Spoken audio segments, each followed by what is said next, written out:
Hey, what's going on, everybody? Back with another how-to. Today we're going to be replacing the belt on this 2008 G6 3.5. Now, this should fall in line with any Pontiac G6 3.5, which is 2005 to 2010, although the 2005 and 2006 models do have a different belt part number than the 2007 to 2010, but at the very least, all these Pontiac G6s with the 3.5 should at least be similar, and a 2007 to 2010 should be exactly the same as this 08. So let's get into it now.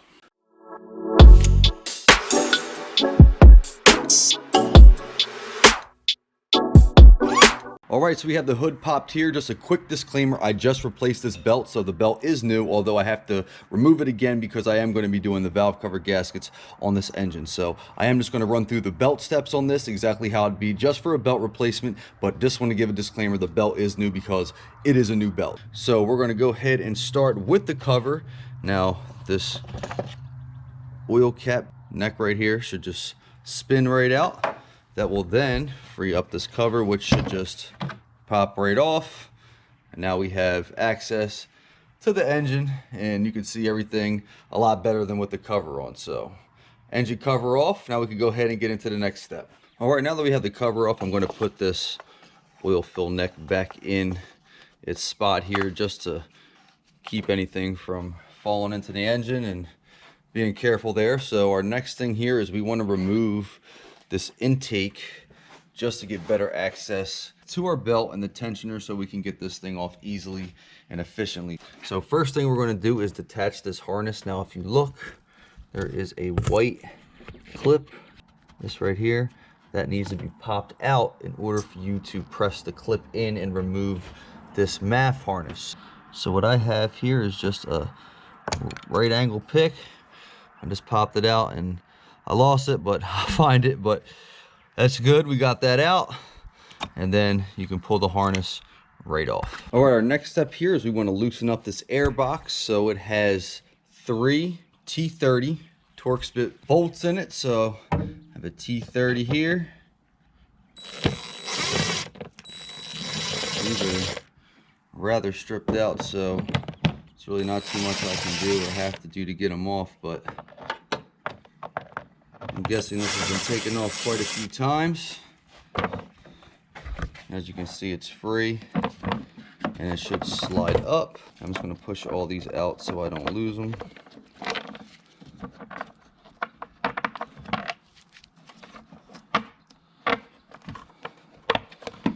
I'm going to put these aside in a magnetic tray, and there we have this freed up.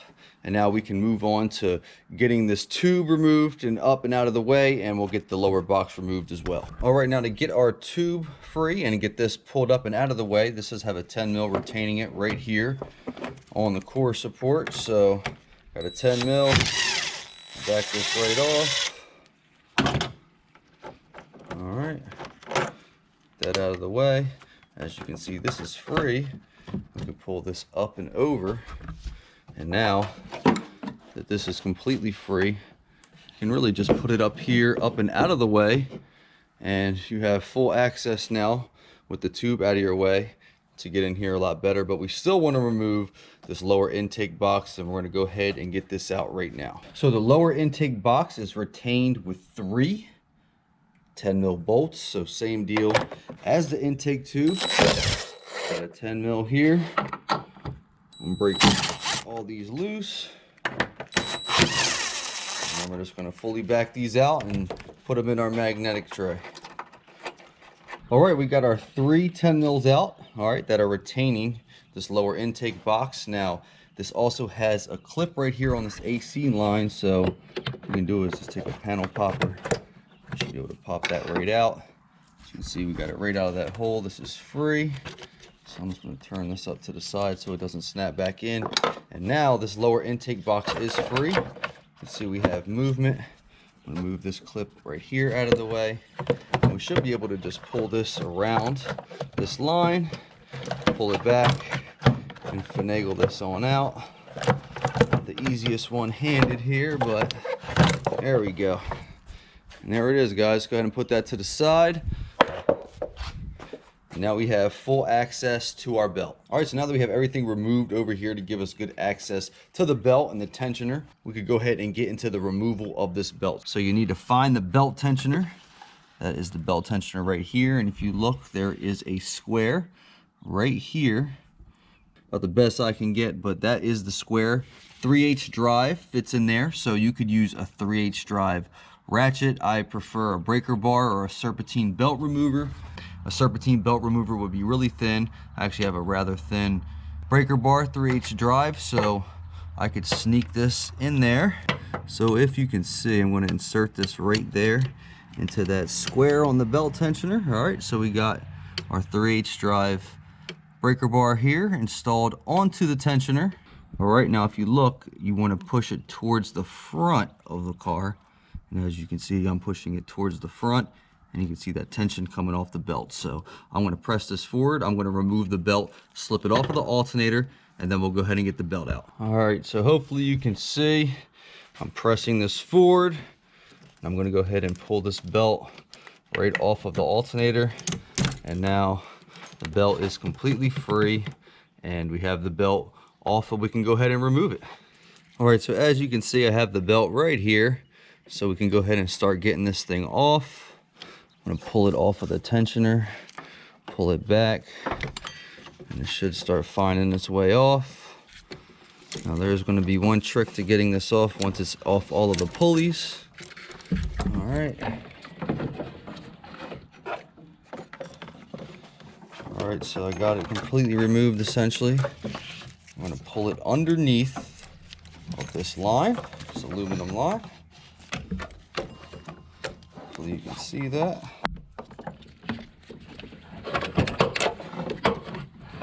All right, and there we have it, guys. The belt is completely off, but the only hang up of this not coming completely off is this torsion mount right here. We do have to separate this to slide this belt off, and we will have to do the same to slide it back on in order to correctly get this in the orientation it needs to be. So we do have to get these two bolts out, and then we can slide the belt off, and we'll have the belt fully removed. All right, so here are our two bolts that need to be removed. Now, in my case, somebody has been in here before, and they replaced one of these bolts with an aftermarket. There should be two 14mm bolts. I have a 17mm, but the OE is a 14mm, so hopefully you have two 14s. We can just fire both of these out, and then we can go ahead and slip this up and slip the belt right out. All right, I got my 14mm, so I'm gonna slide around this line here. All right, that one backed off, and I'm just gonna go ahead and loosen this other one, and then we'll go ahead and get this belt off. All right, so as you can see, we got both of these bolts out, which allows this to lift up and have some play. And now we can take our belt, simply slide it off. We're just going to slide it underneath this.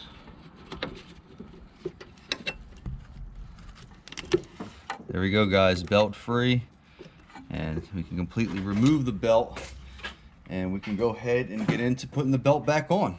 All right, now before we get into putting the belt back on, one thing I like to do anytime I take a belt off, especially when you're getting a noise, which is 9 times out of 10 why you're going to be doing the belt anyway, is spin all the pulleys.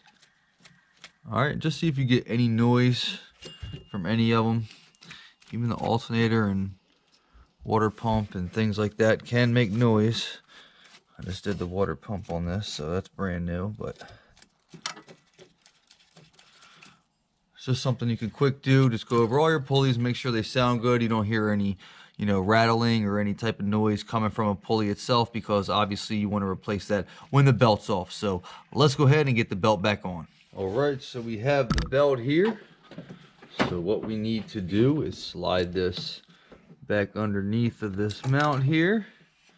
All right, so that is back how we want it.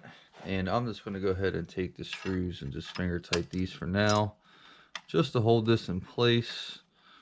Just going to go ahead and get these started, and then we'll go ahead and get into routing the belt. All right, so here is the belt routing for the 3.5. All right, so easiest way I can suggest to start is try to get it around the crank first. That's how I started on the last time I did this. And then work your way to the AC compressor. Come up And then we're just going to start working our way pretty much the exact way we took it off. And we're going to leave the alternator for last. And we're going to just release the tension on the belt tensioner. So let's go ahead, start getting this on here. All right, guys, so I got it around everything. So as you can see, we just need to get the tension to get over the alternator, but everything is routed. So we're going to go ahead and put our 3/8 drive breaker bar in the belt tensioner. We're going to pull it towards the front of the car, release that tension, and we're going to go ahead and pull this up over the alternator. All right, so I have the 3/8 drive breaker bar here. So you can use a breaker bar if it's thin enough. This one happens to be. All right, so I have it in place. Go ahead and make sure my belt looks good over everything. So just want to take a flashlight, look down. Looks like we're over everything here. Looks like it's correctly routed. So I'm going to go ahead and pull this back.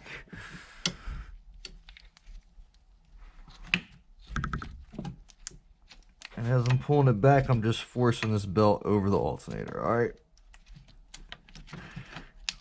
Pretty tight because it is a new belt. There we go. It's on. Now, one thing you want to do is make sure that the belt is in pretty much the same position as it was initially. So you see these wear marks here on these pulleys. We want to get the lines on the belt aligned with the wear marks. So what you can do is just briefly lighten the tension if yours is off a hair. So let's say, for example, this one's off. I can press it, pull it, move it just a little this bit so I can get it right in the spot it needs to be, and it can be perfectly aligned on the pulley mark. All right, so belt is routed, everything is good. We could go ahead and remove our breaker bar, and then we could go ahead and start putting this all back together.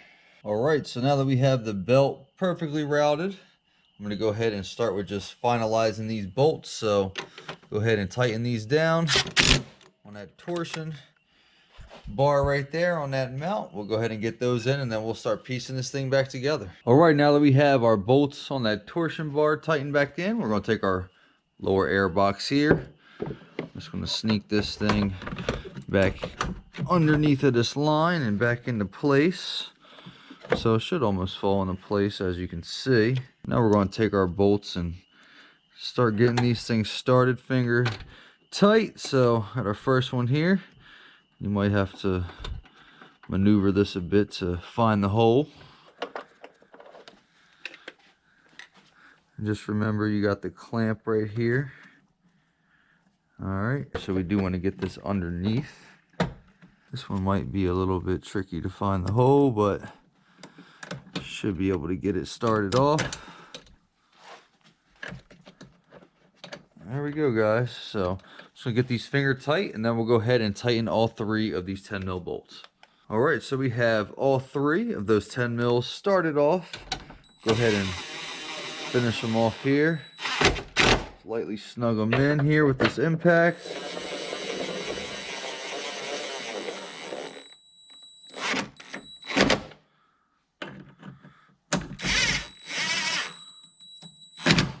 All right, so all 3 of those are now tight, and we could go ahead and start piecing the rest of the intake back together. All right, so now that we got all 3 of those tight, just make sure we get this retainer here on this line right back in on the bottom of the air box.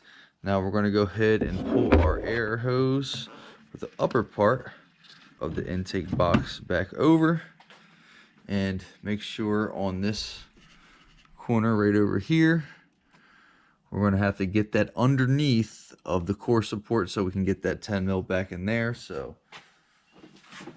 you can literally just push it under. All right, so that's under and in place. Now on the bottom here of the upper intake box, there is 2 little tabs. They do slide down into the lower box. And that should allow this to seat correctly right onto the lower intake box. Now we're just going to take our 3 torque spit bolts and get these started back off. Now mine kind of just fall into place because this thing has obviously been on and off a lot, and they're kind of stripped out, not really doing too much, but we're going to go ahead and try to seat these in here and grab a little bit. hold it in place a little bit would be better than nothing. Yep, there you go. All right, so we got that seated in. All right, now that we have our 3 Torx bits back in the upper air box, we can go ahead and take our MAF harness here. Go ahead and plug that right back in. And I did find the plastic white clip that fell. And we're just going to go ahead and slide that in. And it should snap right in, just like that. All right, so that is fully reinstalled. And really the last thing we have here is this 10 mil right here. We'll go ahead and get this started on this mount point here. We'll go ahead and fire that home, and we should have this all reinstalled, guys, and we can go ahead and test it out. All right, so it's been running for a little bit. See, the new belt is on there, running smooth.